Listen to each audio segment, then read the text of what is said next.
Hi, folks. We're Tacitus today. Your pushback channel. Thank you for joining this audio live stream. In this essay, I'd like to talk about PhDs, the value of PhDs, and how you can separate, or how easy it is, rather, to separate someone who's earned their PhD from someone who hasn't. Now, when I was a young guy, sort of starting out in the workforce, PhDs were as rare as hen's teeth. You just didn't. Hardly anyone had a fucking PhD. I think it was something like 0.03% of the population back then had PhDs.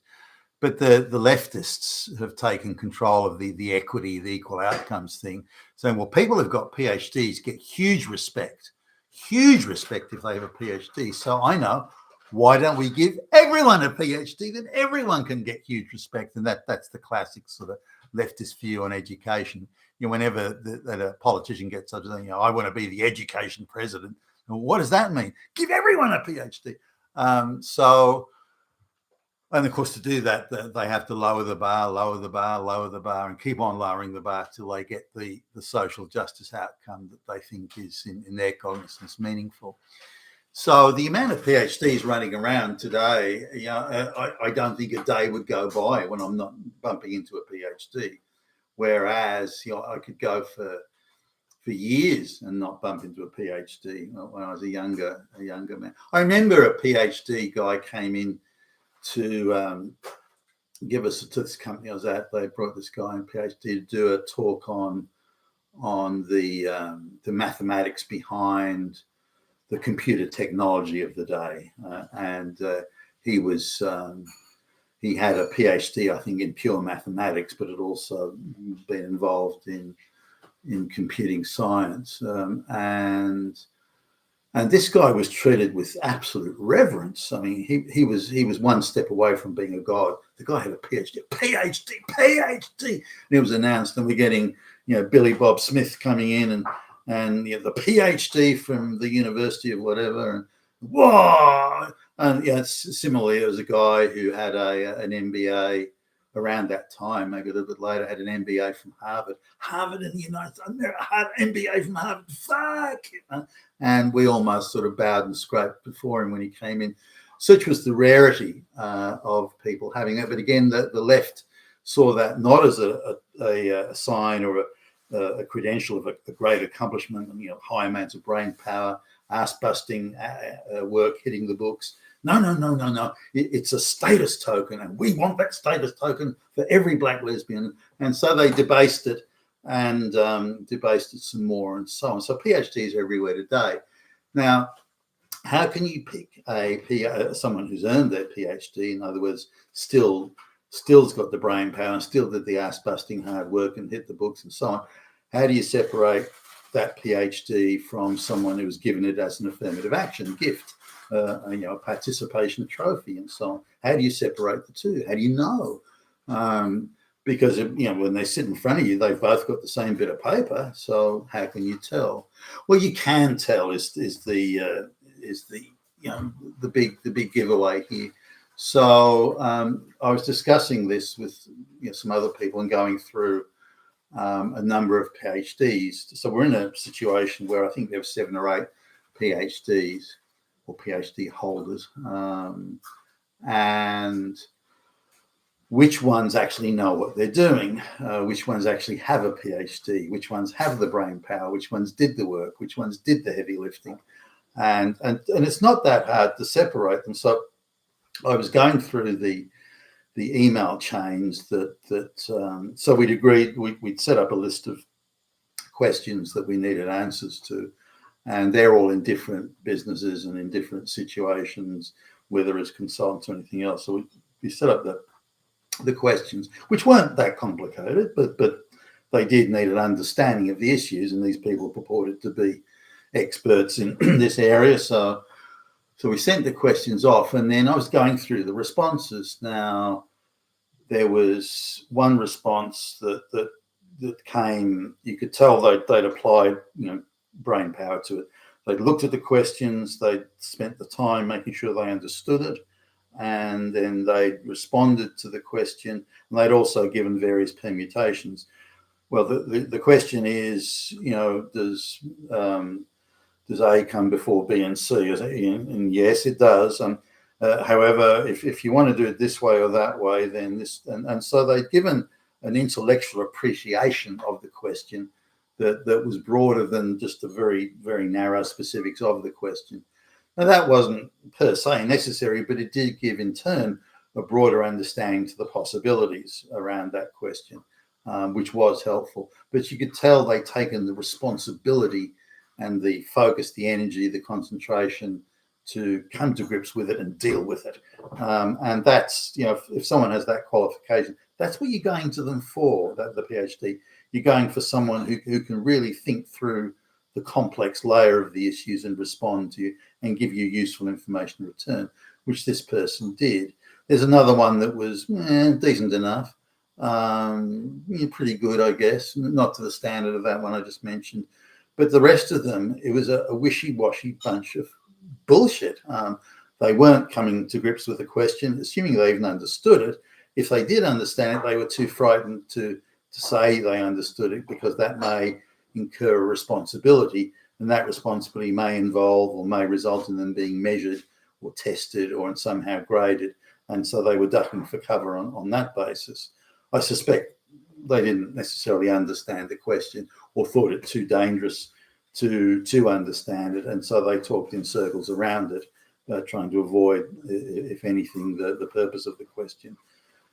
But when you look at the email chains going back and forth, you can quickly pick out a higher intelligence and a lower intelligence, not to mention things like irresponsibility and trying to duck the issue and so on.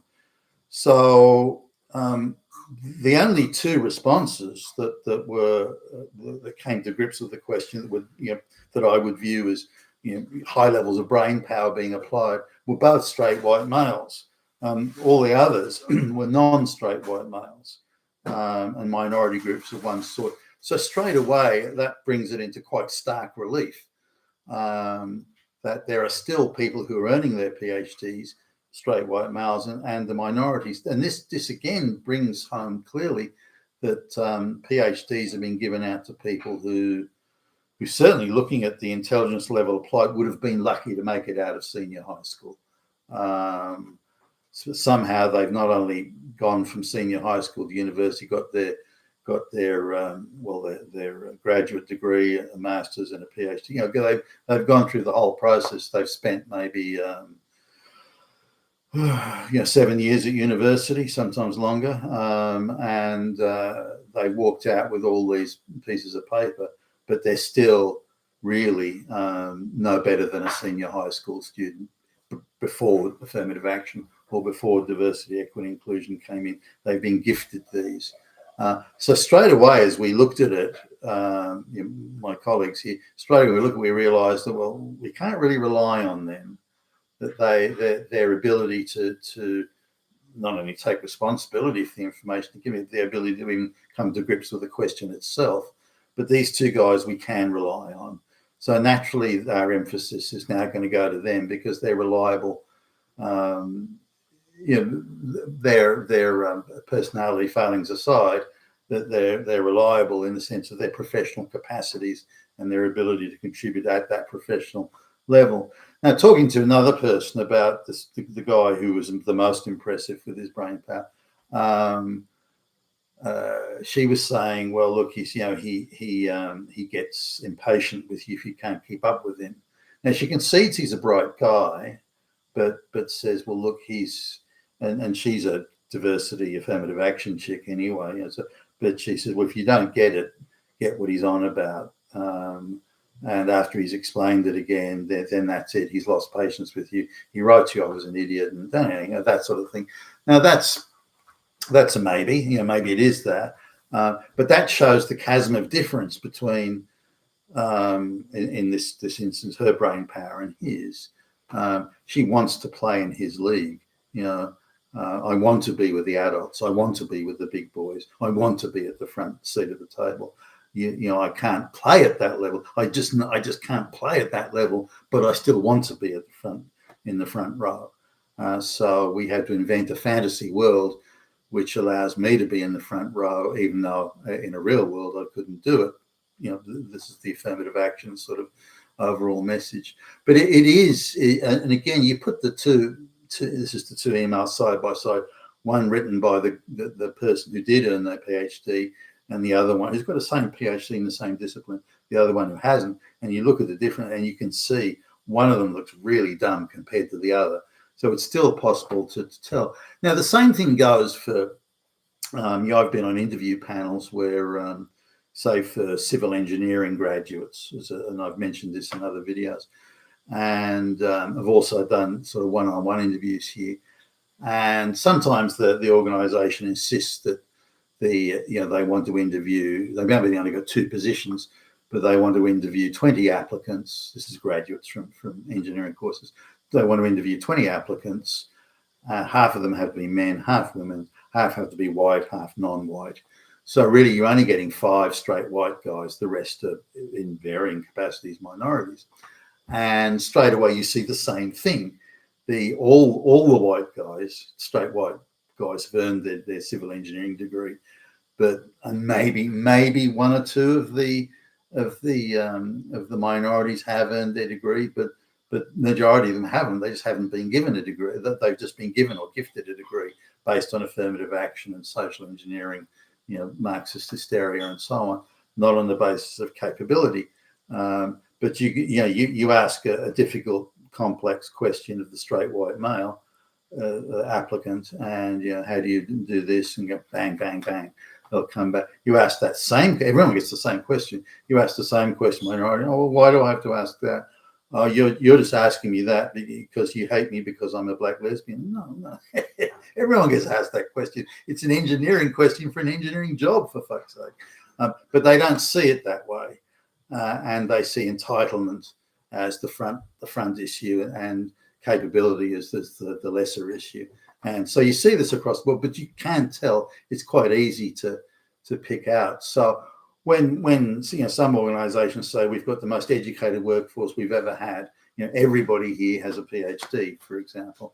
But the reality is that of the people who have been given the heavy emphasis on DEI and affirmative action and race gender quotas, the reality is that nearly all those minority people who have even a senior high school diploma, the majority of them have not earned it. And that's part of the reason why in our wider Western society today, nothing's working and everything seems like it's breaking down, even though it's the best supposedly, allegedly, the best educated workforce ever. In reality, it's not. It's the most tokenistic workforce ever, where people have bits of paper that they just haven't earned. You've been with Tacitus today, your Pushback channel, and thank you for listening.